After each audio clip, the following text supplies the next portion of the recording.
Olá, muito bem-vindos e muito bem-vindas. Mais um episódio do nosso Psicologcast. Vocês sabem, o Psicologcast é o podcast que vocês vão encontrar muita ciência, saúde mental, saúde em geral, muita pesquisa e informação que tanto os psicólogos, psiquiatras e outros profissionais da área da saúde mental podem utilizar no seu dia a dia, assim como também informação útil para a comunidade. Esse é o nosso papel aqui, esse é o podcast que realmente está chegando aí quase a sua 30ª edição, herdando a história do FAPSicast, e que traz aqui muita gente bacana e importante para a gente. O Psicologcast existe, mantido, com o apoio da FAPS, a Faculdade de Psicologia, e também do Onde Aprendo, a plataforma de cursos Onde Aprendo. Então, eu gostaria de estar com vocês aqui hoje, um momento muito especial, com um convidado muito especial para a gente, a nossa história tem muito em comum, e vocês vão ter o prazer de ter esse momento com a gente aqui. Não é, Juliana? É importante para a gente aqui, que a Juliana também vai estar ali como nossa co-host, além de co-host de FAPS e toda também do podcast. Olá, pessoal. Muito bem-vindos, então, a mais um episódio do Psicologcast. É um prazer estar aqui com vocês. E hoje a gente recebe o fisioterapeuta, pesquisador e professor João Eduardo de Araújo, né, que eu vou apresentá-lo agora. O João Eduardo, ele é fisioterapeuta, ele é especialista em acupuntura e ele tem aprimoramento em facilitação neuromuscular proprioceptiva. Ele tem mestrado e doutorado em ciências na área da psicobiologia pela Faculdade de Filosofia, Ciências e Letras da USP de Ribeirão Preto. Ele fez pós-doutorado na Universidade da Pensilvânia, nos Estados Unidos. É livre docente em fisioterapia neurofuncional pela Faculdade de Medicina da USP de Ribeirão Preto. É coordenador da Câmara Técnica de Fisioterapia de Acupuntura do CREFITO da 3ª Região. Desde 2004, o João é docente do curso de fisioterapia da Faculdade de Medicina da USP de Ribeirão Preto. Coordena o curso de especialização em fisioterapia neurofuncional adulto e infantil do CEFOR, do Hospital das Clínicas de Ribeirão Preto da USP, e também coordena o curso de especialização em fisioterapia neurofuncional da Faculdade de Medicina da USP de Ribeirão Preto. Além disso, o João é orientador, né, de mestrado e doutorado na pós-graduação em reabilitação e desempenho funcional da USP de Ribeirão Preto e, como linha de pesquisa, ele trabalha com os efeitos da estimulação motora pós-lesões no sistema nervoso central e algumas experimentações neurofisiológicas com métodos e técnicas fisioterapêuticas com repercussões no controle motor. Tá? Então, gostaria, no primeiro momento, de agradecer a sua presença, a sua disponibilidade para estar aqui conversando um pouco com a gente. Muito obrigada, João, por ter vindo. Bom, inicialmente, muito obrigado, Henrique e Juliana, por esse convite, né? Por todos vocês que estão aí nos assistindo, né? Então, é um grande prazer estar aqui, participar desse podcast, que eu tenho muita convicção que é muito útil, né, para os profissionais da saúde, para o público, né, em geral, que nos escuta e tem interesse, né, nesse tipo de informação. Então, mais uma vez, é um prazer estar aqui. Que bom. João, como você acabou de falar, os profissionais da área da saúde, né? Você é fisioterapeuta e o porquê que a gente convidou um fisioterapeuta para conversar com a gente hoje, né? A gente acredita muito no trabalho multiprofissional, né? Então, os psicólogos sempre trabalham em parceria com os psiquiatras, os neurologistas que cuidam da parte farmacológica, muitas vezes, do paciente. E muitas vezes a gente tem necessidade de encaminhar esses pacientes para o TO, para o fisioterapeuta, para a fono, né? Então, super importante a gente ter essa visão ampla de vários profissionais, várias outras áreas, trabalhando dentro da saúde mental. João, eu queria começar te perguntando um pouco sobre a sua opção de carreira, né? Como que você escolheu fazer a graduação em fisioterapia? Essa é uma pergunta muito interessante, né? Porque ela remete a um passado bem distante, né? E, na grande verdade, a fisioterapia não foi a minha primeira opção, né? Eu comecei a fazer o curso de Direito aqui em Ribeirão Preto, talvez por influência de um irmão que já era advogado, né? mas lá pelo final do primeiro ano do curso eu percebi que aquilo, né, que a opção direito não fazia parte aí talvez das minhas habilidades, né, ou da minha vocação, né? E aí eu me recordo muito bem que eu fiz um teste vocacional, né? E nesse teste vocacional, que eu nem me lembro como foi feito, esse teste vocacional apresentou 2 opções, educação física e fisioterapia, né? E talvez pelo envolvimento, né, quando era jovem, com esportes, né? E aí eu me lembro que eu fiz a opção por fisioterapia, né? Então eu ingressei, né, na faculdade de fisioterapia após ter, né, me perdido um pouco, né, após a conclusão do ensino médio.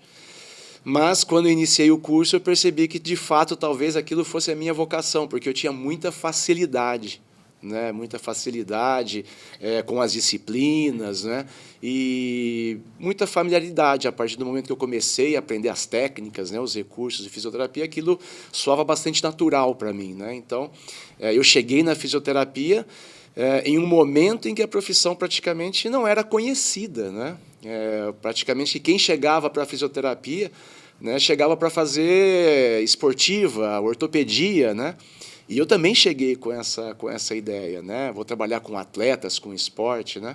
E acabei, né, terminando a faculdade já com a convicção que eu queria trabalhar na área de neurociência, de neurologia, né? E isso me fez me encaminhar para a fisioterapia neurofuncional. Quem que te inspirou durante a graduação para ir para a área da neuro? Na época da graduação, eu tinha um professor que se tornou um grande amigo, mas que não trabalhava com neurologia, né? Então, talvez ele tenha sido a minha grande inspiração, né? E por saber que o docente, na época da área de neurologia, ele era muito rigoroso, né? E que as pessoas tinham muita dificuldade de ter um bom desempenho lá nessa disciplina, que era a fisioterapia aplicada à neurologia, eu acredito que eu me empenhei mais, né? Eu estudei mais para essa disciplina, né?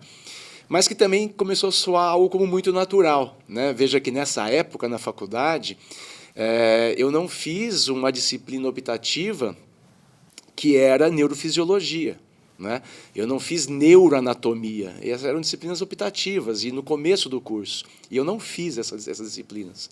Isso depois vai ser importante quando a gente falar do mestrado, né? Mas eu não fiz essas disciplinas. E aí eu me desempenhei melhor nessa disciplina. E eu terminei essa disciplina com essa convicção. Eu quero trabalhar, não é, com algo, né, que possa provocar modificações, né? Que eu possa modificar situações onde o sistema nervoso não esteja trabalhando de forma adequada. E talvez também, porque esse primeiro docente que me inspirou, o professor Jean Luiz, ele se tornou um grande amigo e foi ele um dos incentivadores para que eu fizesse acupuntura.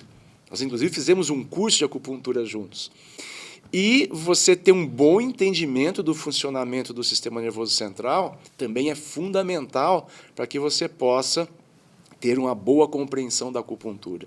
Então, foi esse mix de coisas aí que me conduziram para fisioterapia neurofuncional. E uma coisa bacana que você falou, que eu acho que é importante, porque às vezes tem muita gente que está passando por uma etapa muito parecida, de que nem sempre essa primeira opção é aquela opção para o resto da vida. Mas importante, às vezes a pessoa fica, puxa, mas será que eu não estou feliz na área que eu estou? Será que eu mudo ou não mudo? E essa reopção, né, muitas vezes se revela promissora, a pessoa gosta, começa a se envolver, e aí sim, é um sinal importante, né, de que a pessoa está envolvida, porque ela acaba estudando mais. Aí realmente ela se torna um grande profissional, porque encontra a área que ela gosta. E caminha, muitas vezes, como a gente ouviu aqui algumas vezes, né, caminhos desse tipo, né? A gente tem um amigo psiquiatra que ia para o ITA, né, estava lá da área de exatas, e de repente mudou e se encontrou dentro da medicina, da psiquiatria. E a gente vê esses caminhos, né, muito comumente no dia a dia das pessoas. E também, em comum, todos esses são pesquisadores, porque gosta tanto que acaba fazendo pesquisa. Como que iniciou na tua história a pesquisa? Foi durante a graduação, alguma iniciação? Ô, Henrique, antes disso, isso que você falou é fundamental, porque eu fui uma pessoa que, por essa escolha, né, que não foi adequada, né, estamos falando lá começo da década de 90, eu, por insatisfação durante esse ano, eu tive um problema de saúde mental, né? Não tive o diagnóstico na época, mas hoje eu sei que eu tive uma síndrome do pânico, não é? E talvez por essa insatisfação, né? E essa informação que você passa para o público é fundamental, porque é totalmente possível você fazer um planejamento e você depois se reorganizar, você se replanejar, não é? Então, isso é muito importante para as pessoas que nos escutam, para os adultos jovens aí que estão nessa fase de definição de carreira profissional, né? Com certeza. Que se define muito cedo, né? Bom, mas a questão da pesquisa, eu nem sei te falar como que isso surgiu, mas foi algo assim muito natural, né? Apesar que na faculdade, né, eu me formei em Uberlândia e eu fiz uma faculdade particular, né? Na época, a Universidade Federal não tinha curso de fisioterapia, né? E por ser uma faculdade particular, e lá no início dos anos 90, nós não tínhamos docentes, né, com muitos docentes com mestrado, com doutorado, né, que pudessem nos dar esse direcionamento. Mas nós tínhamos um trabalho de conclusão de curso. E eu me lembro que, talvez de forma instintiva, eu tinha muito interesse por entender dor, né? E, na época, de forma instintiva, eu peguei um mapa do corpo humano de grupos musculares. Eu mandei aqui para Ribeirão, né, para um ex-professor, um ex-técnico que eu tinha. Eu jogava handball quando eu era adolescente. E eu falei para ele, ô Bill, me faz um favor. Você vê se um pessoal aí, né, topa começar treinamento sem fazer aquecimento e um grupo que faz o aquecimento. E pede para eles, no final do treino, marcar nesse mapinha aqui quais grupos musculares eles sentiam mais dores, né? Bacana. Nessa época não tinha comitê de ética, não tinha nada disso, né?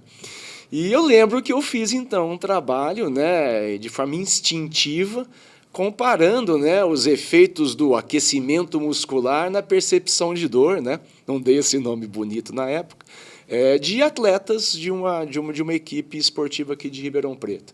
Então, isso surgiu meio que de forma instintiva, não é? Depois também culminou logo na sequência com a finalização de um curso de acupuntura em São Paulo, que eu tinha que fazer também um trabalho de conclusão de curso. Eu fiz a proposta de uma outra ferramenta, né, de uma avaliação por acupuntura, não muito convencional. Então, a pesquisa acabou surgindo de forma instintiva, mas uma coisa que era fato é que eu tinha convicção, próximo ao final da faculdade, que eu queria me tornar professor. Eu queria ser um professor em uma faculdade de fisioterapia. E isso me fez pensar em fazer um mestrado, não é? Porque, na época, a gente tinha informação que pouquíssimos profissionais tinham mestrado e pouquíssimos tinham doutorado na minha área, né? Profissionais fisioterapeutas. Isso final de 1993, né? 94. Então, isso me conduziu a isso. E, mais uma vez, né, por obra do destino, eu falo aqui por obra de Deus, um professor da faculdade, que eu também tinha um certo contato, ele conhecia, aqui em Ribeirão Preto, o programa de psicobiologia. E ele falou, João, se você quer fazer mestrado, né, acho que o que você está falando aqui para mim, talvez o programa seja muito interessante. Eu me lembro que eu busquei informações do programa, nem sei como, porque na época você não tinha internet, mas lá eu encontrei o nome, né, do que seria o meu futuro orientador e linha de pesquisa. E a minha irmã fazia psicologia aqui em Ribeirão Preto, né? E aí eu entrei em contato com ela e falei, você conhece um programa aí que chama psicobiologia, né? Ela falou, claro que eu conheço, eu faço iniciação científica lá, né? Então, isso culminou para que eu pudesse, né, ingressar, né, ou buscar um programa de pós-graduação e um programa que fazia todo sentido, né? Porque eu planejava naquela época. E foi nesse momento que nós nos conhecemos, né, João? Acho que nós entramos no mesmo ano no mestrado, né? Eu acho que você já estava há um ano, Ju, porque... eu acho que sim, porque uma recordação que eu tenho muito viva após a execução, porque a Psicobio você só entrava se você passasse naquela prova de 3 dias, né? Uma prova mais difícil que um vestibular, hoje em dia, eu acredito. E eu me lembro que eu estava esperando o resultado final da prova, num cantinho ali perto do laboratório do do professor Sebastião, eu acredito. Eu me lembro que você estava lá, ou você fazia parte da comissão, porque você estava trazendo informações privilegiadas. João, eu acho que você já passou. A Fernanda, né, que hoje, né, que era minha namorada e hoje é minha esposa. Ou a Fernanda também está praticamente que ranqueada já. E eu me lembro muito bem dessa cena. E eu me lembro de você. Então, eu acredito que você... Talvez 6 meses, né, anterior, ou 1 ano, acho que você já estava eu iniciei, lá. acho que no começo de 96. No início de 96 foi. 96 foi quando eu cheguei lá. Eu tinha feito uma prova, talvez a que você fez, e eu fui aprovado nas entrevistas, mas não passei na prova teórica. E aí foi quando eu engajei no estágio, no laboratório do professor Marcos Brandão. E acho que teve uma seleção no meio do ano, então. Pode ser. Foi quando eu refiz aí a prova, eu e a Fernanda, nós refizemos a prova e fomos aprovados. Me fala um pouquinho, então, como é que foi a experiência no mestrado, no laboratório do Marcos Brandão. Olha, eu guardo essa época com muito carinho, né, porque dali também... O Henrique falou de professores de referência, né? Eu consegui muitos professores de referência ali que me inspiraram, né? E que acabaram fazendo com que eu me tornasse o profissional que eu me tornei hoje, e o próprio programa, não é? Mas eu era um fisioterapeuta que cheguei num programa de psicobiologia, não é? E aí aquela história da neuroanatomia que eu havia dito, né? Na faculdade eu havia recusado a optativa de neuroanatomia. E após a aprovação no programa de mestrado, eu me lembro que o Marcos falou, olha, você está aprovado, mas você vai ter que fazer um nivelamento em neuroanatomia. Coisa que todos, em geral, os alunos faziam na própria psicologia. Mas o Marcos disse, não, mas você vai fazer lá na medicina. Então, eu fiz o curso de neuroanatomia, né, junto com os alunos da Faculdade de Medicina, né? E foi lá que eu tive um contato maior com o professor Norberto Coimbra, né, que também ele já tinha saído do laboratório do professor Marcos há algum tempo, né, e colaborava muito no laboratório. Então, esse foi um passo muito importante para mim com relação a obter uma formação de muita qualidade, né, em neuroanatomia e entrar num universo que eu desconhecia, que são das matérias biológicas e psicológicas, né? Como fisioterapeuta, eu tinha mais facilidade em matérias biológicas, obviamente, mas todas as disciplinas psicológicas foram um grande desafio, não é? Mas foi uma época muito rica, não é? Eu falo que era uma época em que a gente tinha colegas, né, como a Juliana, não porque ela está aqui, mas nós tínhamos colegas muito engajados que viviam ali a pós-graduação, né? Então, todos chegavam ali 8, 9 horas da manhã e íamos embora no final do dia. Sábado e domingo. Sábado e domingo. Muitas vezes a gente saía de lá e a gente parava ali, né, na Via do Café, né? Nos barzinhos que tinham ali. Muitas vezes com os próprios orientadores eles iam para lá. Então, o assunto, né, você vivia, você tinha uma imersão naquilo, né?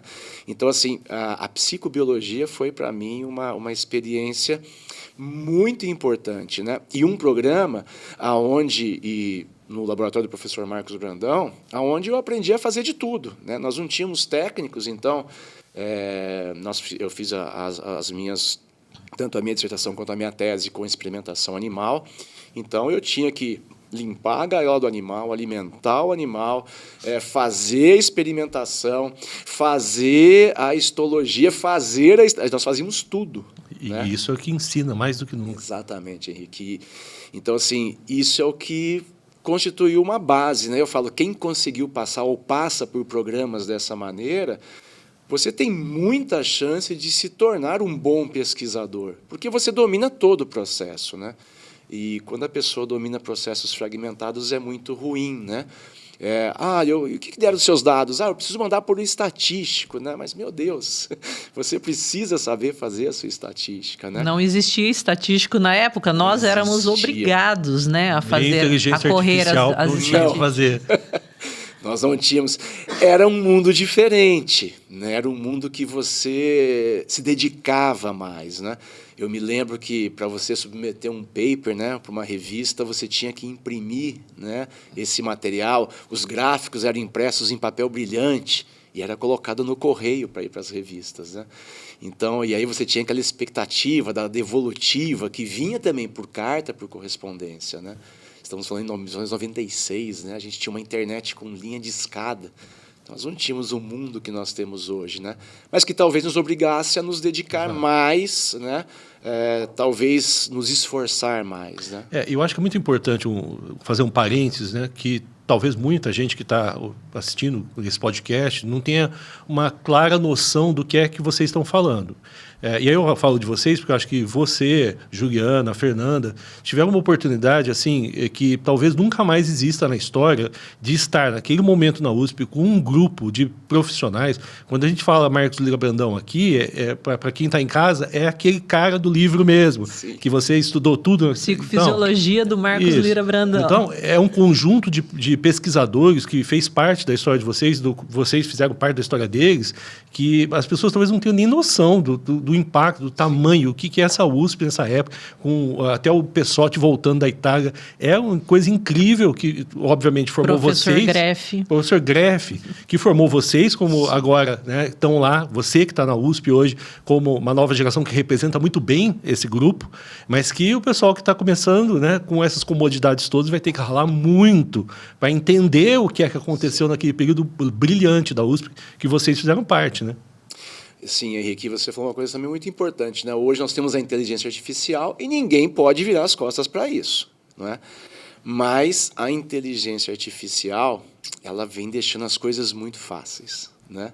E aí, mais à frente vamos falar disso, mas o nosso cérebro precisa ser desafiado, né? E se nós não temos desafios, né, para o nosso cérebro, a gente sabe que essa acomodação não é boa, não é? Em todos os sentidos e desafios de diferentes sistemas, né? Seja sistema motor, seja um desafio cognitivo, um desafio emocional, né? Então, hoje, né, nós temos uma outra realidade, nós temos até mesmo um outro ritmo, né?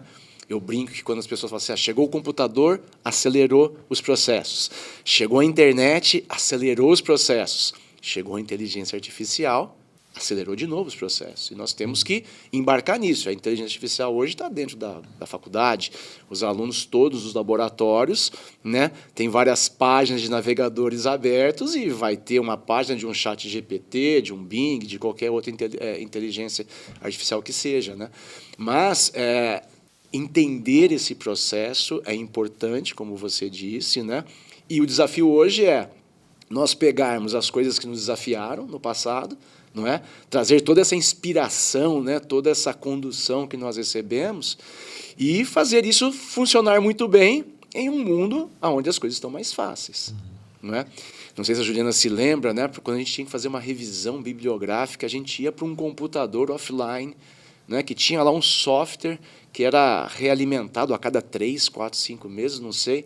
Você digitava suas palavras-chave lá, saiu uma lista e você ia para a biblioteca tentar buscar aqueles papers. E o artigo vinha de comute. E muitas vezes, se não tinha na biblioteca, era comutação. E vinha autografado muitas vezes pelo autor. Sim. Colocava o print do artigo no correio. Aí nós passamos para a época do PubMed, digita a palavra-chave. Hoje, quando eu peço para os meus alunos, eu faço uma revisão bibliográfica, eles vão para uma inteligência artificial que te rastreia aquele tema, aqueles autores e a família de quando isso começou. Então, é muito mais rápido, né? O pessoal não tem nem que ler o artigo mais, né? Esse é um grande problema para mim, né? Eu acho que o pessoal não lê. Simplesmente joga lá, me fala o que o artigo diz, resume aí para mim. E ter tido essa oportunidade, por mais que alguém ache que é pré-histórico, é maravilhoso, né? Esse exercício, né? Leva tempo, né? É exercício importante para o cérebro, quando a gente vai falar mesmo. Sim, Ô, João, e falando de inspiração, conta um pouquinho com o que você trabalhou no mestrado e no doutorado e como o seu trabalho de mestrado e doutorado te inspirou até as linhas de pesquisa que você tem hoje. Sim. Como eu disse a vocês, né, que quando eu estava terminando a faculdade, meu interesse era por dor. né? E eu não sei como eu tive acesso aos... Talvez a minha irmã tenha me enviado. Eu tive acesso às linhas de pesquisa do professor Marcos Brandão, e lá tinha uma linha de pesquisa Condor. Então, é isso que eu quero. Né? Eu fiz uma entrevista com ele, um aluno que veio de uma faculdade particular, que não tinha uma publicação. Eu admito, na época, nem artigos científicos eu tinha lido direito, né? Mas talvez eu tenha tido uma entrevista tão sincera com ele, né? Professor, eu quero entender sobre dor, né? Eu trato alguns pacientes já e alguns respondem, outros não respondem. E eu manifestei esse interesse para ele, né? De uma forma muito despretensiosa. Talvez eu nem soubesse direito com quem eu estava conversando, né? Talvez por isso eu fui tão espontâneo com ele, né? E ele falou assim, olha, João, eu tenho uma linha aqui Condor, que, na verdade, ela não está sendo... ela não está recebendo alunos, então eu tenho interesse.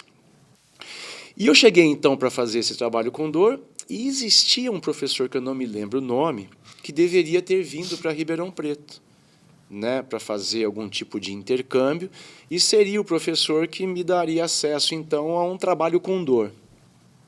E o professor Marcos falou assim, olha, João, depois de um tempo, esse professor não vem. Mas você falou para mim que você tem interesse Condor. E eu tenho uma linha aqui no meu laboratório, que ela não é Condor, mas é uma linha de investigação onde nós usamos um neuropeptídeo, que é a substância P, e a substância P é um dos neurotransmissores da dor, né? Plausivelmente é o principal neurotransmissor da dor lá na fenda sináptica. Eu falei assim, olha, eu me interesso sim. E eu comecei a ler muito, então, sobre substância P, sobre receptores de neurocininina, de taxininas, e eu, então, comecei um projeto de mestrado com a substância P, né, investigando os efeitos da substância P na substância cinzenta periaquedutal dorsal, não é? Onde nós temos ali a ativação de diferentes comportamentos, né, exploratórios, motores, né, comportamentos também relacionados a medo, ansiedade. Eu usei uma arena circular de acrílico. Então, esse foi a minha introdução, né, nesse mundo, e que cada vez fazia mais sentido para mim, porque eu me obriguei, então, a estudar não somente estruturas cerebrais, estava fazendo também o curso, né, lá de neuroanatomia na medicina, e comecei a estudar neurotransmissão, comecei a estudar neurofisiologia, né, e, de fato, me apaixonei por aquilo, né, e foi uma época muito frutífera no laboratório. Logo na sequência, eu já, após a finalização do segundo ano, né, o mestrado em 2 anos, já dei início no doutorado com a mesma proposta, né, mas agora não usando a molécula inteira da substância P, mas estudando os fragmentos, né, porque essa é uma característica interessante do sistema nervoso central, né? O nosso sistema nervoso central é muito econômico, né? Muitas moléculas, elas são partidas no meio para produzir ações distintas, né? Então isso provoca uma economia, né, na produção de novas moléculas, né? E então eu comecei a investigar esses fragmentos de substância P, né, fragmento N, C terminal, em outros modelos, animais, labirinto em cruz, o place preference, e cada vez mais eu via sentido, porque eu entendia que, por mais que eu não estivesse avaliando a percepção de dor desse animal, né, a nocecepção desse animal, eu entendia que eu estava avaliando, né, um perfil de comportamento, mas que com segurança eu estaria modulando dor também, né, se eu usasse a mesma metodologia de estimulação, usando modelos de avaliação distintos. Então, isso fez todo sentido para mim. Mas o que é interessante é que, nessa época, né, eu fiquei assim, eu tinha uma imersão tão grande no laboratório, que eu falava, olha, eu não quero fazer mais nada a não ser pesquisador, né? Eu quero trabalhar com isso. Nessa época, talvez a ideia de ser o professor de fisioterapia tenha até desaparecido, né? E aí teve uma situação muito interessante, mas eu já estava com uma imersão total em neurologia, né? Em neurociência, né? Aí teve um fato interessante, foi quando você defendeu o seu mestrado, a Fernanda defendeu o mestrado dela, né? E vocês começaram a vasculhar algumas faculdades para tentar dar aula. Não sei se vocês se lembram disso, porque, né, o público deve entender que na transição entre um mestrado e doutorado você tem uma interrupção de bolsa e você tem, talvez, que buscar outros recursos para você sobreviver, né? E foi nesse momento em que vocês foram a Franca. E lá em Franca tinha um amigo nosso dando aula, um grande amigo, um fisioterapeuta, o Marco Aurélio, né? E a Fernanda voltou e falou assim, nossa, eu fui a Franca, eu vi lá o Marco Aurélio, eu vi não sei o quê, e eles estão precisando de alguém para dar aula de neurologia, de recursos manuais, né? Estão precisando de alguém para dar aula de pediatria também, que é o que a Fernanda faz, neurodesenvolvimento. E foi nesse evento aí, né, que eu me voltei mais uma vez para a fisioterapia.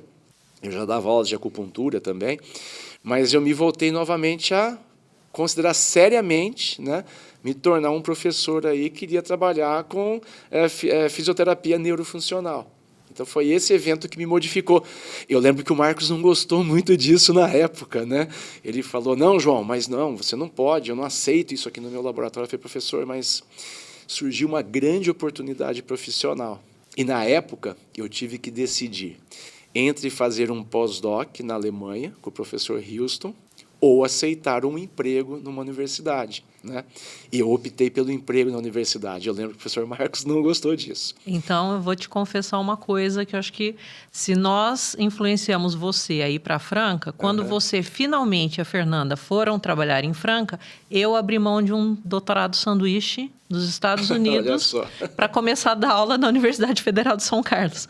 Porque eu fiquei tão empolgada, vocês dando aula, vocês viajando e vocês contando o dia a dia de sala de aula, que surgiu a oportunidade na Federal de São Carlos. Eu prestei o concurso no final desse ano, passei para ser professora substituta e abri mão de ir para os Estados Unidos com o professor Collier para fazer meu doutorado sanduíche. Eu me lembro de você na Federal de São Carlos, eu me lembro, mas eu não me lembrava ou não tinha conhecimento disso, que você fez opção, talvez na época eu soubesse, hoje eu não, que você fez opção também, né? E que hoje eu tenho convicção que foi uma decisão muito acertada, né? Inclusive hoje, né, a gente sabe que os alunos, né, a CAPES, por exemplo, ela permite que o aluno bolsista, ele dedique aí 8 horas por semana para uma vinculação em uma faculdade, uma universidade, porque esse é um ponto importante, né? Por mais que nós tenhamos os programas de preparação, por exemplo, a USP, o aluno ele tem que cumprir alguns créditos no programa de aperfeiçoamento ao ensino e à docência, que já existia na nossa época. Eu lembro que eu fiz chama PAI, a sigla, né? Eu fiz o PAI na disciplina de psicofisiologia do professor Marcos, no momento em que ele se afastou, inclusive, e eu e o professor Coimbra, que conduzimos essa disciplina naquela oportunidade.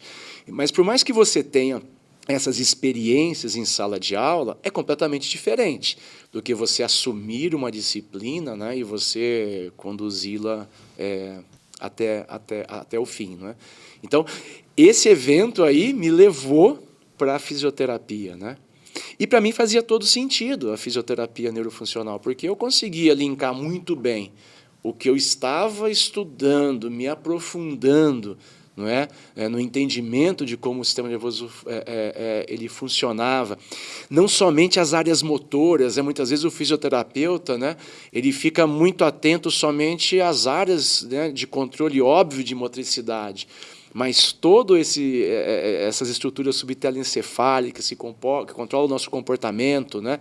E o comportamento se relaciona diretamente com a nossa motricidade, né? Então, o entendimento de tudo isso me fez avançar bastante nesse conceito, né? E isso foi a base muito sólida, né, que me preparou aí, que fez com que eu pudesse assumir, né, uma carreira em uma universidade e eu tivesse sucesso com isso, né?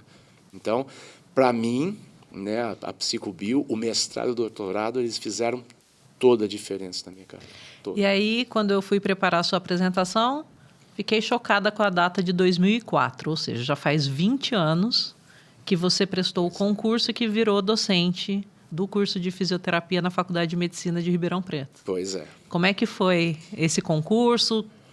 Então, e aí, mais uma vez, vou falar da psicobiologia, né? Eu falei que eu estava num laboratório muito produtivo. E essa produtividade fez com que eu tivesse saído do laboratório com experimentos que eu fiz, que eu colaborei, se eu não me engano, com 10 artigos publicados em periódicos internacionais, né? quem está nos ouvindo pode falar, nossa, mas eu tenho alunos agora aí que terminam o doutorado com 40 trabalhos publicados. Mas eu disse que eu terminei com 10 trabalhos publicados em que eu, de fato, participei. Não é? Você que correu os experimentos, né? Eu corri os experimentos. Analisou os dados. Ou então, em revisões, meus dados foram usados, que o professor Marcos escreveu. Não é? No artigo comunitário, né? Exatamente, porque isso, infelizmente, né, isso é algo que acabou surgindo ao longo dos anos, né, talvez numa tentativa de aumentar a produção, porque no passado a gente tinha esse problema com produção, né?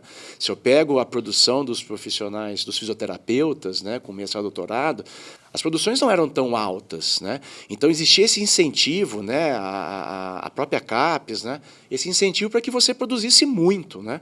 E isso chegou a níveis fora do controle. Tanto é que quando nós somos banca em um concurso hoje, e um candidato nos traz aí, né, terminou o doutorado há 2 anos, 40 artigos, não, vamos dar uma olhada nisso daqui. Vamos olhar, vamos ver qual que você é primeiro, segundo ou último autor, né? O que tem a ver com a sua história, né? E aí você percebe que muitas vezes você tem essas coisas de pessoas que entram em trabalhos e, de fato, eles não fizeram nada, né? Mas isso, então, né, porque eu toquei nessa questão dessa produção. Essa produção fez com que eu tivesse, né, um currículo bom, somado a uma experiência agora, né, já de quase 3 anos, 4 anos nessa universidade em Franca, com uma carga horária de docência alta, então já um amadurecimento em sala de aula, né? Eu supervisionava estágio na clínica escola 40 horas. Naquela época você podia ter mais de 40 horas, né? Eu tinha, sei lá, 58 horas de trabalho na faculdade. E dessa forma, então, eu cheguei para um concurso sem ninguém me conhecer, né? Sem as pessoas, né, do curso de fisioterapia ali que já estavam presentes, né? Porque, na grande maioria das vezes, né, quem eram os candidatos? Pessoas formadas na Unimep em Piracicaba, na Federal de São Carlos, talvez na USP em São Paulo, instituições públicas, né, tradicionais. Mas, como eu disse, eu vim de uma faculdade particular, eu fiz pós-graduação na psicobiologia, onde poucos fisioterapeutas tinham informação sobre essa área, né? Uma correção deve ser feita, temos saindo de lá a professora Rosana Mattioli, que foi professora da disciplina de fisio em neurologia na Federal de São Carlos, hoje já está aposentada, uma grande amiga, uma grande pesquisadora, uma grande fisioterapeuta.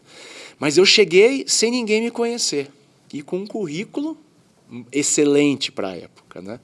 Então, isso fez com que eu conseguisse, né, entrar ali na Universidade de São Paulo, no curso de fisioterapia, que, se eu não me engano, não tinha formado a primeira turma estaria talvez no 3º ou indo para o 4º ano. Porque, na verdade, eu entrei em novembro de 2004, faço 20 anos agora, mês que vem, na USP, e no ano seguinte eu dei a disciplina de fisioterapia aplicada à neurologia. Então, o curso estava terminando o 3º ano, quando eu entrei na faculdade. Então, isso tudo fez com que eu chegasse ali na faculdade e aí começasse uma nova etapa, né? Porque vincular programa de pós-graduação, né? Que inicialmente nós fazíamos parte, os docentes da fisioterapia, nós nos vinculávamos ao programa do Departamento de Biomecânica, né? Onde os docentes da fisioterapia inicialmente foram alocados, hoje não estamos mais lá. E depois, quando nós conseguimos aprovar o nosso programa de pós-graduação, o Reabilitação e Desempenho Funcional, um programa que, de forma inédita, praticamente no Brasil, foi aprovado com mestrado e doutorado, não é? Em função da qualidade do corpo docente que ali estava, né? Já um amadurecimento em pesquisa. Eu tive também o desafio de não mudar a minha linha de pesquisa, mas direcionar a minha linha de pesquisa, né, que eu havia desenvolvido lá na Psicobio para o objeto de estudo da fisioterapia, né, como a Juliana leu no meu currículo, né, então eu peguei tudo que eu aprendi, né, e voltei aí para o estudo do movimento, né?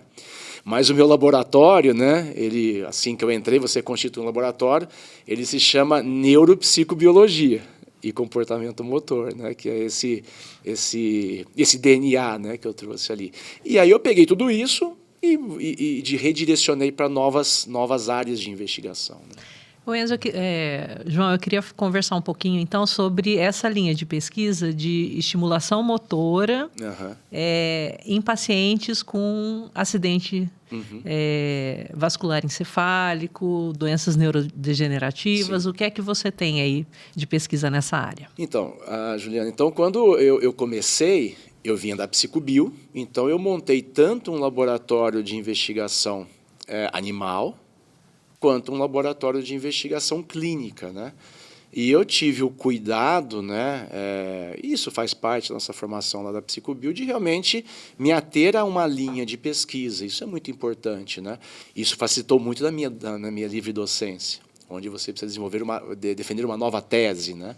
Então, eu tinha uma linha, né, bem sólida, onde eu conduzia experimentos, né? Então, eu iniciei com um modelo animal de isquemia cerebral, né, em gerbilos da Mongólia, não é? Porque quando você chega na faculdade, né, as pessoas podem acreditar que você chega lá e você tem a sua sala, o seu laboratório. Na verdade, você não tem nada, né? Você não tem nenhum computador para você trabalhar. Você precisa conquistar isso tudo. Então, eu encontrei um modelo animal simples, né, de se fazer, porque você oclui uma das artérias carótidas do gerbilo, ele já se torna isquêmico.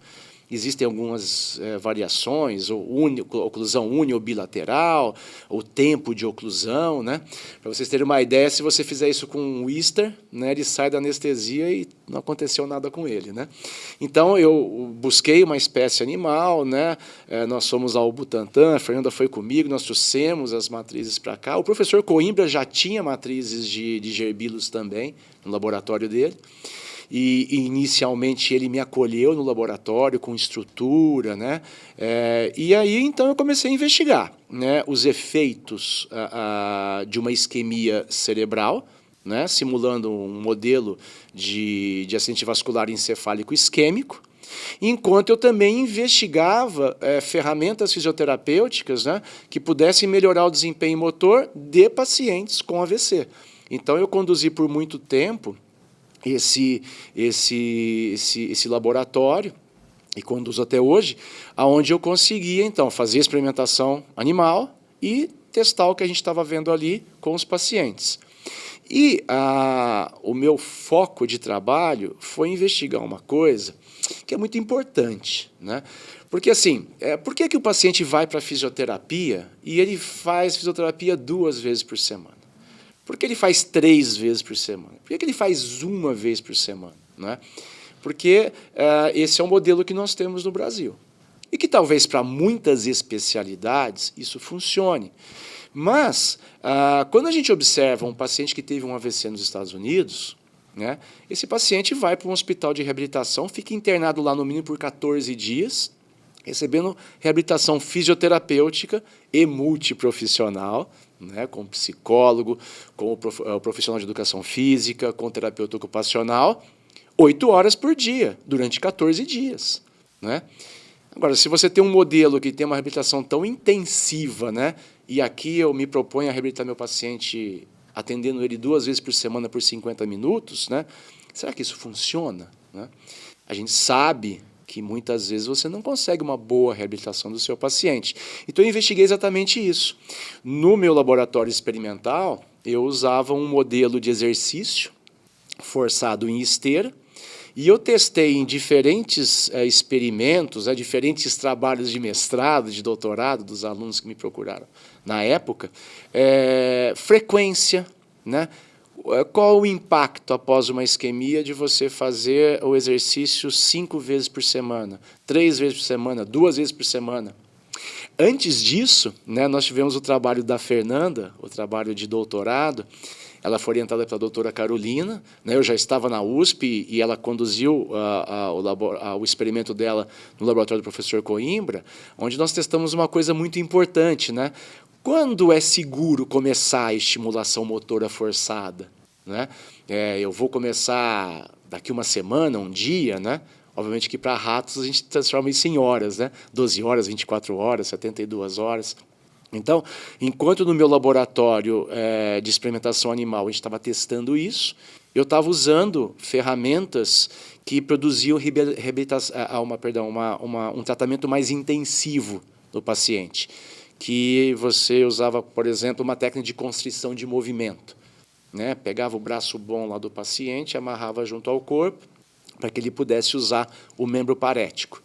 Fizemos lá um trabalho onde o paciente ficava imobilizado 5 vezes por semana, 24 horas por dia, né? Durante 4 semanas. E a resposta motora era fantástica. Assim como a gente via nos animais, que quanto mais o animal, né, tinha mais frequência na esteira, né, e aí depois nós começamos a calibrar a velocidade da esteira, a duração do tempo em esteira, né, então nós conduzimos essa linha. E paralelo, como a Juliana falou, né, como eu sou especialista em acupuntura, falei que eu fazia acupuntura, né, eu consegui vários financiamentos da FAPESP para testar o efeito de campos magnéticos, ímãs, no crânio do animal. E aí eu consegui produzir em vários modelos animais de isquemia, modelos de doença de Parkinson, doença de Huntington, né, lesões experimentais. A gente conseguiu mostrar que o campo magnético conseguia atenuar a morte desses neurônios, né, pós-experimentação. Então, essas linhas elas me ajudaram, né, a voltar o meu foco para a fisioterapia, né, usando toda essa base neurobiológica que eu aprendi na psicobiologia, né, e eu consegui depois, em 2015, né, então 11 anos após, eu defendi a minha livre docência, onde eu mostrei uma interpretação a respeito desses aspectos, né, sobre a reabilitação fisioterapêutica, o desempenho motor, em relação a qual a frequência, qual a intensidade, qual a duração em trabalhos experimentais e com humanos, e também de estimulações específicas, como no caso do campo magnético. Nessa época também fiz vários trabalhos com acupuntura em animais, né? Aí essa é a linha da especificidade da estimulação, né? Então, tudo isso fez com que eu pudesse propor aí uma linha, né, voltada para a fisioterapia, ou para o objeto de estudo da fisioterapia. Algo que eu escutava na Psicobio, né? Às vezes tinha colegas fisioterapeutas lá, João, mas como você consegue fazer uma ponte do que a gente está fazendo aqui na Psicobio para a fisioterapia? Não é? Bom, é fácil quando você tem o seu foco naquela área, naquela linha que você quer, né? Então... É muito bacana. Aliás, é o exercício que eu estava fazendo, porque você está produzindo muita coisa bacana. Tem muitas linhas de pesquisa importantes, com resultados importantes, e, né, falando de dor crônica, falando de estimulação, falando também aí até de ovários policísticos, de obesidade. Dei uma olhada geral. Sim. E eu como Essas psicólogo... são as colaborações que nós temos, exato, com os outros colegas, mas que acontecem de fato. E eu tentando, como psicólogo, ver como que as coisas que se costuram aí, né? E eu olhando os artigos, muita coisa.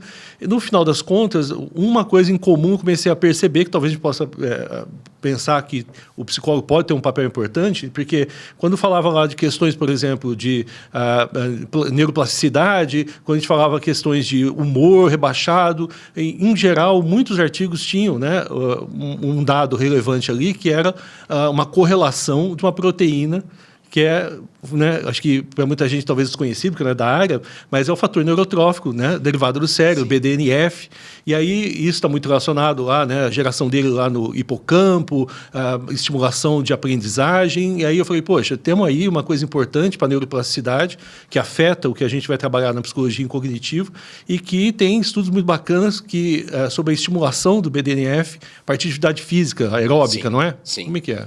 É isso mesmo, Henrique. Aí, então, e esses trabalhos, então, né, você, quando trabalha com morte de neurônios, você precisa trabalhar com neuroplasticidade. Não é? Então, você começa a investigar esses outros fatores. E isso que você falou é fundamental. Né? Por quê? Nós sabemos e nós tocamos isso lá no começo da nossa conversa, quando a gente falou assim, né, a tecnologia é boa, mas o nosso cérebro está sendo um pouco desafiado. Né? O nosso sistema motor também hoje está sendo pouco desafiado. não é? Hoje, mais uma vez, pelo conforto da tecnologia, nós nos deslocamos às diferentes maneiras hoje, não é? Menos a pé, não é? Hoje nós temos muito menos atividades, né, fora da nossa casa pelo conforto, né? Hoje você chega na sua casa, você não nem mais se levanta para mudar o canal, né? Como a gente fazia no passado, né? Só tinha 3, 4 canais para assistir na televisão, mas você tinha que levantar e mudar, ou você tinha que se movimentar. Hoje você tem todas essas conveniências e isso faz com que você cesse o movimento. Você cessa a exploração do ambiente externo, né? Porque se você está com seu conforto em casa, você não precisa sair de casa para ir ao cinema.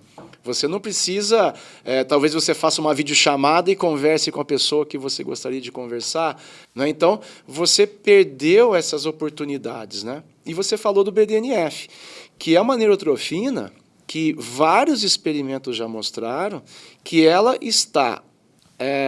tem um grande aumento de expressão 24 horas após uma atividade física, lá no músculo.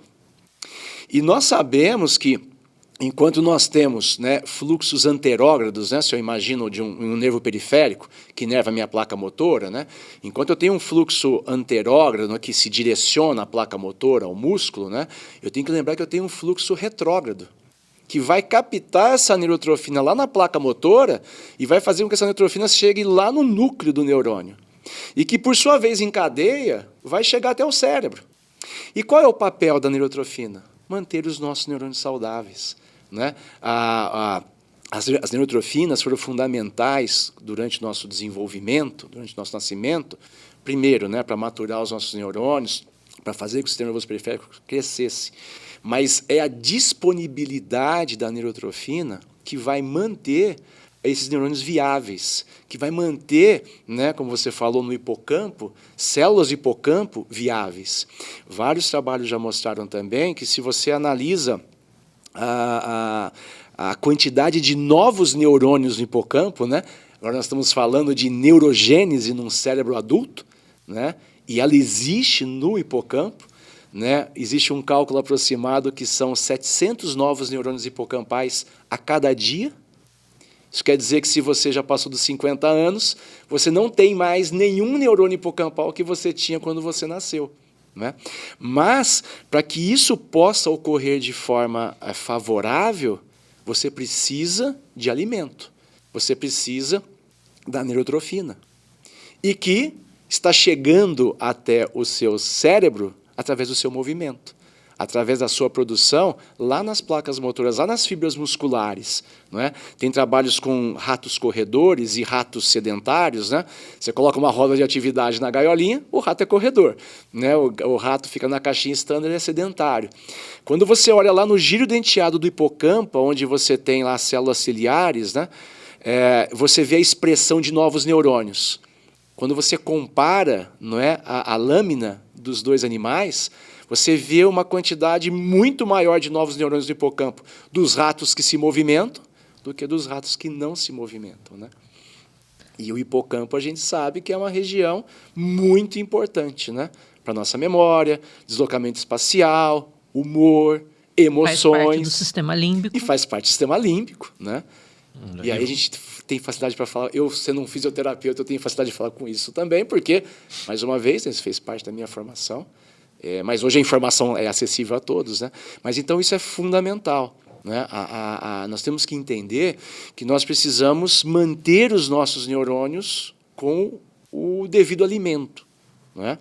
E as neurotrofinas são fundamentais. E acabam favorecendo também a neuroplasticidade, e o que vai ser talvez até fator protetivo em termos de acidentes vasculares. Sim. Ou muito importante também na recuperação, né? Sim.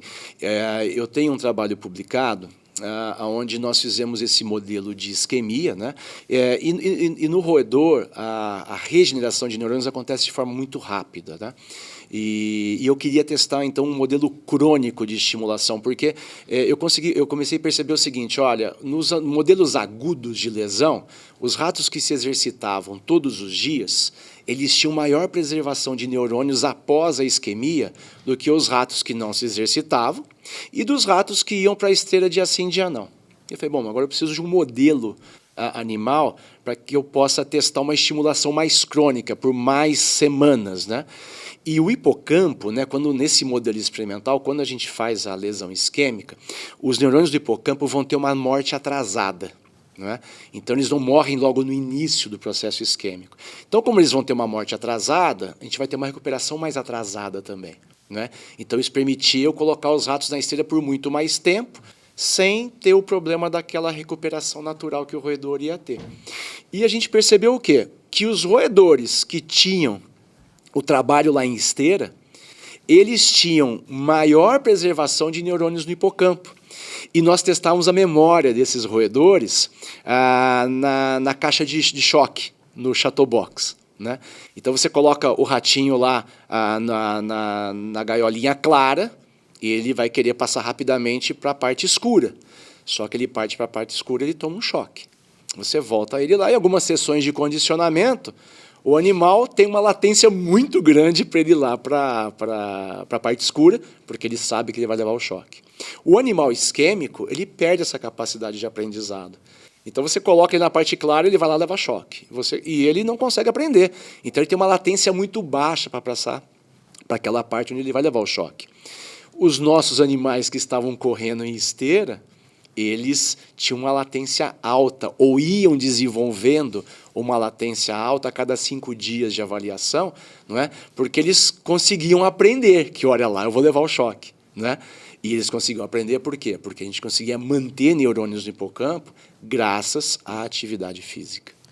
Ô, João, você está falando de hipocampo e eu estou pensando aqui muito em envelhecimento, né? Então, cada vez mais vivemos mais, né? A longevidade e a medicina hoje permite essa longevidade cada vez maior.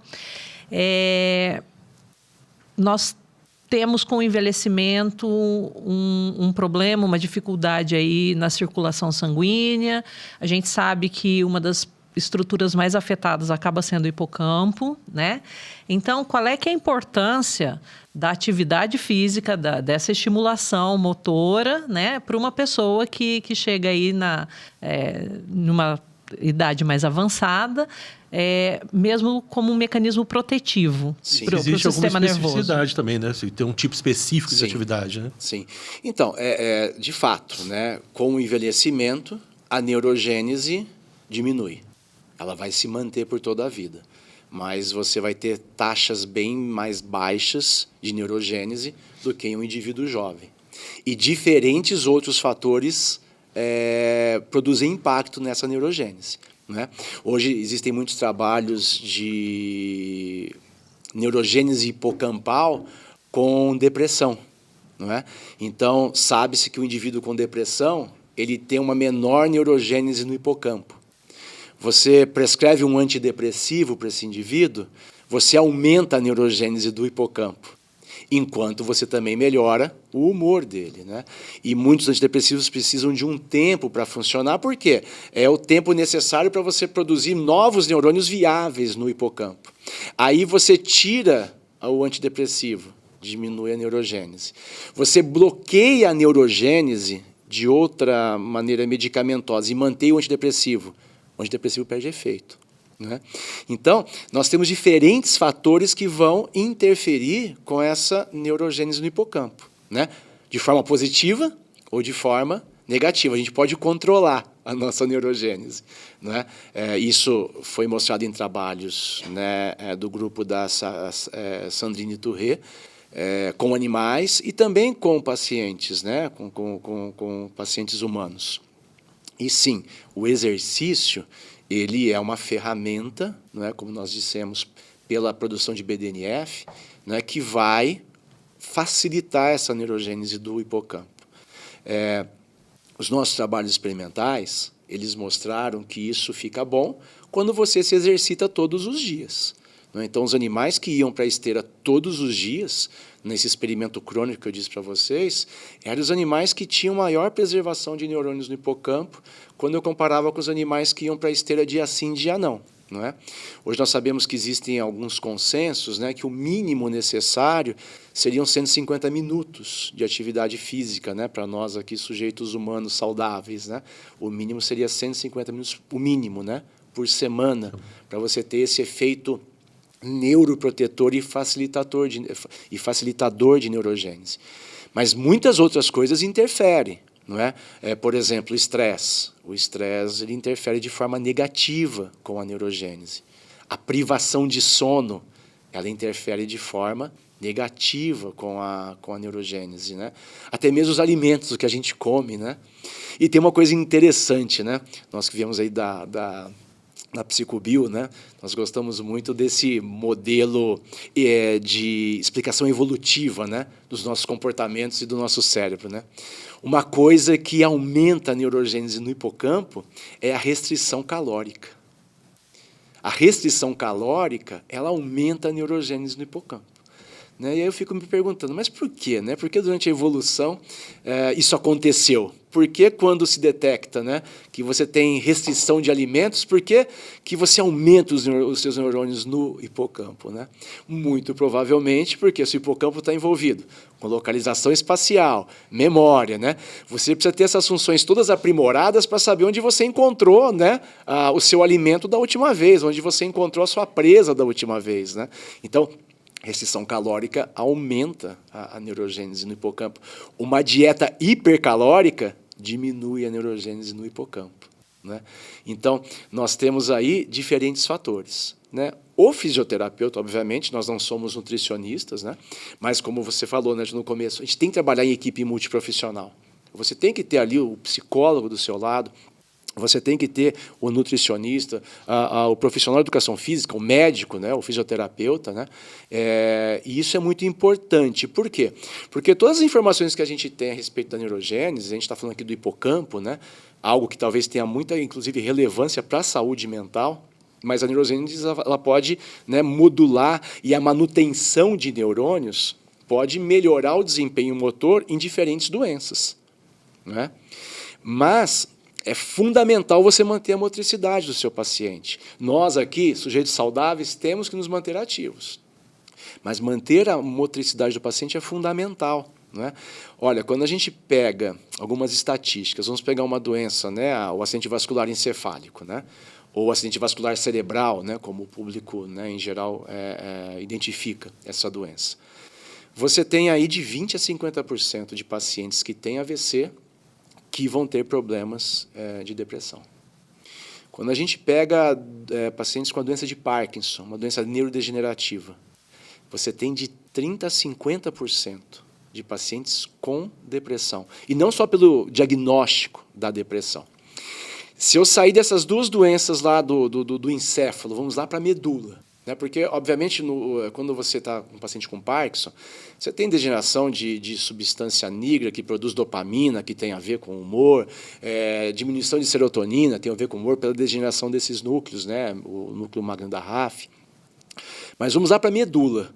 Quando você tem uma lesão medular, você vai ter pacientes com 40% a 50% de chance de ter depressão. O que é o fator comum para todas essas doenças? Essas doenças impedem que o paciente se mova. Né? E você tem diminuição de movimento. E se você tem diminuição de movimento, obviamente você perde a capacidade de ter uma interação social. E nós somos seres sociais, né? Porque, mais uma vez, obviamente, viver em grupos, né, durante o processo evolutivo foi benéfico. Né? Se você vivia em grupos, você se protegia melhor, você poderia caçar melhor. Né? Então, o ser humano evoluiu, né, para se tornar um ser que convive em grupos. Né? Então, a interação social produz neurotrofinas. Né? Esse desafio intelectual, né? O maior desafio do nosso cérebro é conviver com outro cérebro. Né? Esse é o maior desafio. Né? Você poder... Nós temos áreas, inclusive, onde você consegue predizer, né, como eu devo conduzir essa minha conversa. Né? Então, o movimento te priva disso, inicialmente, né? Da interação social, né? De você se engajar em grupos, em atividades, e te priva do movimento. E te priva, então, das neurotrofinas. Ô, João, pensando em privação de movimentos, a gente falou um pouquinho do adulto idoso, né? Mas pensando um pouquinho em criança e adolescente, né? Criança e adolescente precisa brincar, e a gente sabe que muito das brincadeiras envolve, então, essa atividade motora intensa, né? O jogo, a brincadeira. E retomando um pouco o que nós falamos lá no começo da nossa conversa sobre o uso da tecnologia, acabei de lembrar do uso da tela, né? Como é que fica essa criança, esse adolescente com o cérebro em desenvolvimento, né? Passando horas e horas trancado dentro de um quarto, em um computador, só jogando, com pouca interação social e principalmente com pouco movimento. Então, isso é algo que você tocou que é fundamental, né?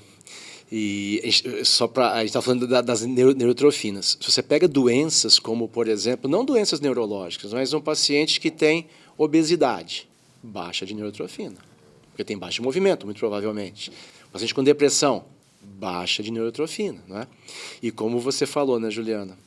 A criança que deveria estar nessa atividade física tão intensa, explorando o mundo, né, desafiando o seu corpo, hoje está sentada dentro de casa, num sofá, com um dispositivo na mão, desafiando, sim, o seu cérebro, né, sobre alguns aspectos cognitivos ali, motores para o dedo, né? Essa geração digital, né? Eu não sei vocês, mas eu, para digitar no meu telefone, eu uso o dedo indicador, né? Você vê a geração digital, já usa os 2 polegares, né? É um desenvolvimento atípico, diferente.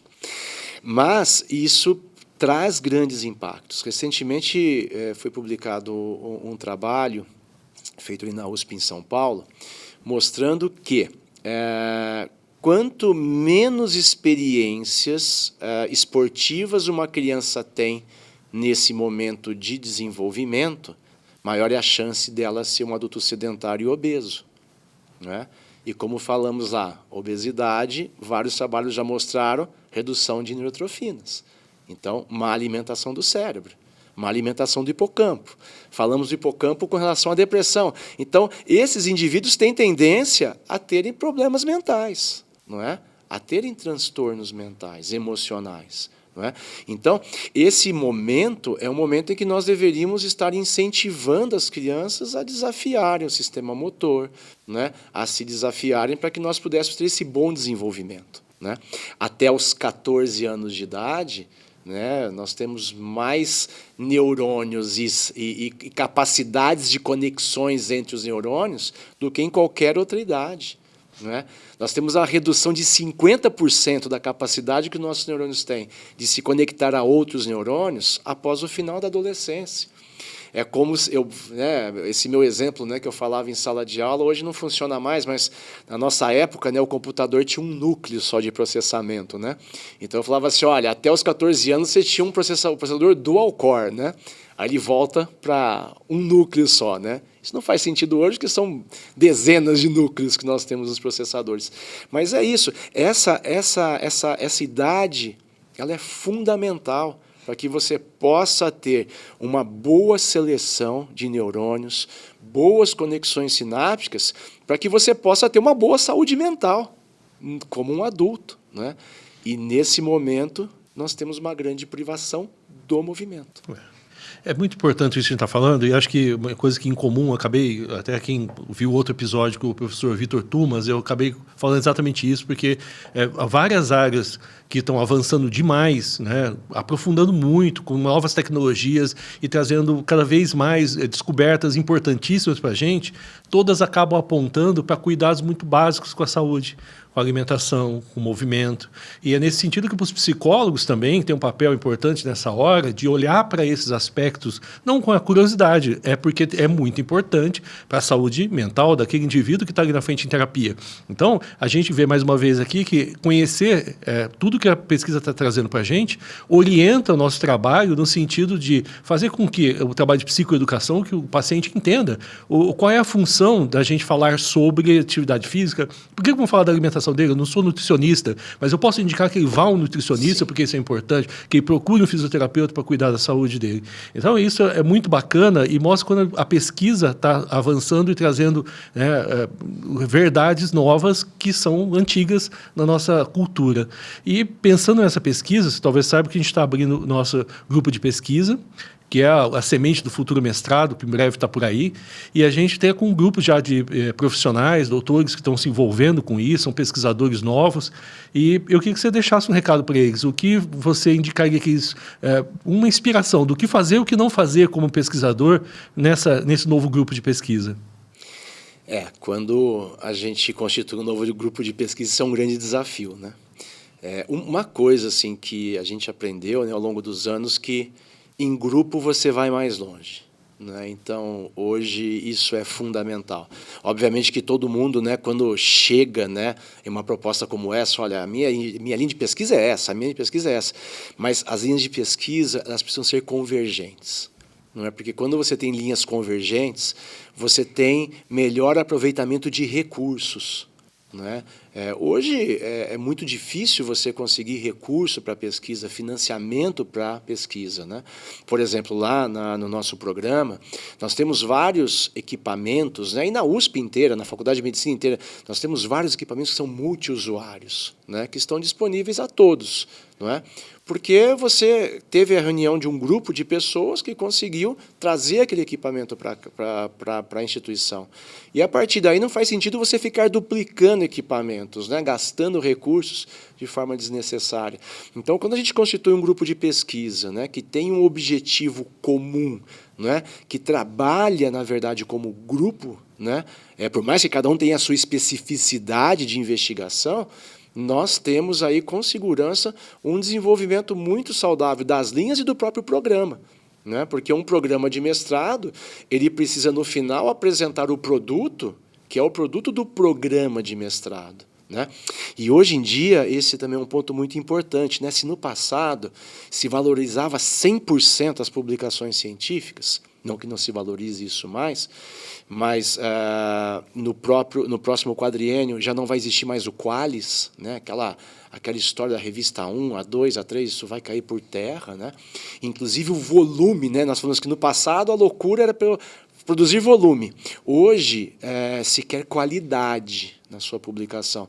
Então, muito provavelmente, no próximo quadriênio, quando o programa for lá apresentar o seu relatório para a CAPES, cada docente vai selecionar 4 trabalhos e esses serão os trabalhos do produto apresentado.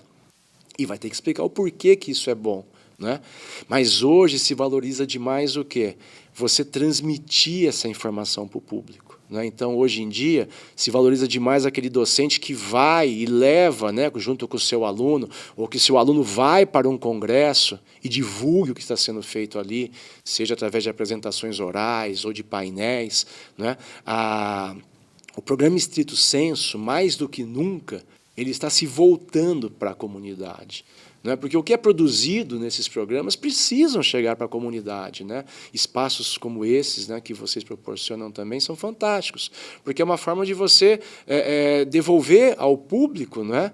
No meu caso, tenho um financiamento público, sou uma universidade pública, é uma oportunidade de devolver ao público esse financiamento que foi feito através dos impostos que todos nós pagamos, né? Então, o grupo, ele precisa trabalhar em grupo, não é? E não adianta aquele grupo que tem aquele pesquisador aqui em cima, não é? Se você tem a grande maioria lá embaixo, né? Precisamos ter todos com uma coesão, no mesmo nível, né? Porque dessa maneira, com muita segurança, você tem um programa que vai colher frutos, né? Que vai poder galgar os degraus aí dentro da CAPES, né? Chegar a níveis, né? Quando a gente estava na psicobiologia, era um programa 7, né? A nota máxima, a qualificação internacional, né? Nosso programa hoje, ele é nota 6. Nós temos nós temos a pretensão de chegar ao 7, né? Cada vez o sarrafo vai aumentando mais, né? Mas isso é fundamental, né? Ao se constituir um grupo, pessoas que tenham objetivos em comum, né? E que possam trabalhar em comum. e que tenham bons alunos. Lógico. Né? Com certeza. Que, na verdade, né, nós precisamos dos alunos, né, porque são os nossos braços se multiplicando. Né? Sem os alunos, você não vai nunca conseguir chegar a lugar algum. Né? Muito bom, muito bom.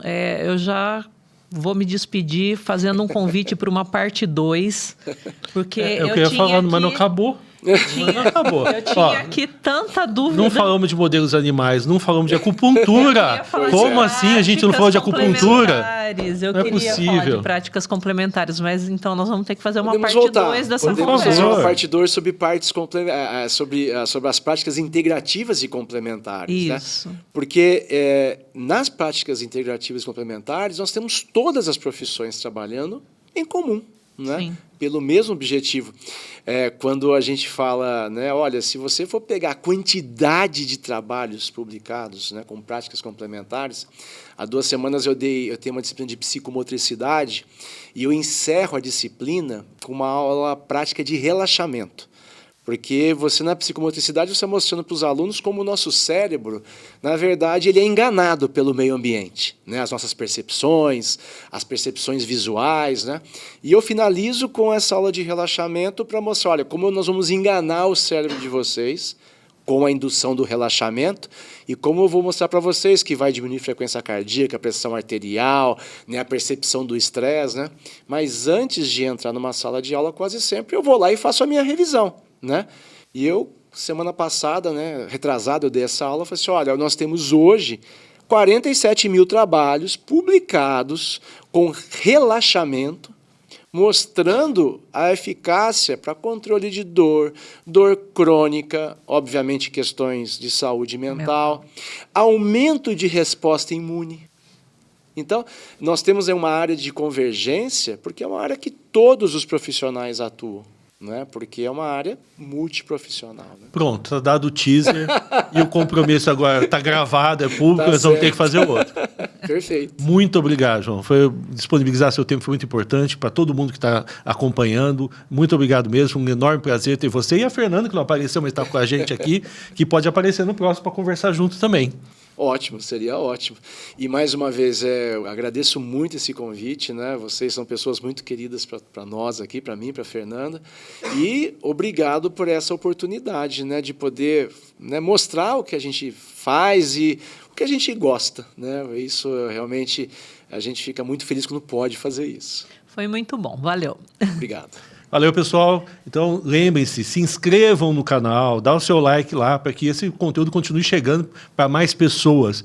E continuem ligados que agora tem a parte 2 desse nosso podcast e muitos outros episódios. Valeu, pessoal.